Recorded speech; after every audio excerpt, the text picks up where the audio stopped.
సకల దేవతా నిలయమైన గోవును పూజించడం మన హిందూ సంప్రదాయం.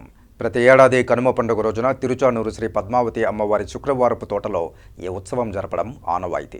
తిరుచానూరు శ్రీ పద్మావతి అమ్మవారి ఆలయంలో కనుమ పండుగను పురస్కరించుకుని గోపూజను ఘనంగా నిర్వహించారు.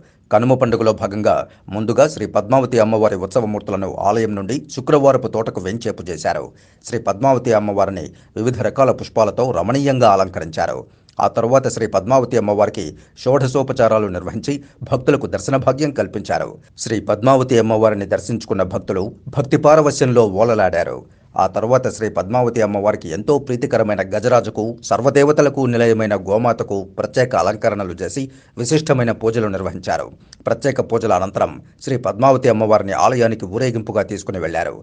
ఈ కార్యక్రమంలో ఆలయ సీనియర్ అర్చకులు బాబుస్వామి, అర్చకులు వేంపల్లి శ్రీనివాసులు, వాహన ఇన్స్పెక్టర్ సుభాస్కర్ నాయుడు, అర్జితం ఇన్స్పెక్టర్ గణేష్ తదితరులు పాల్గొన్నారు.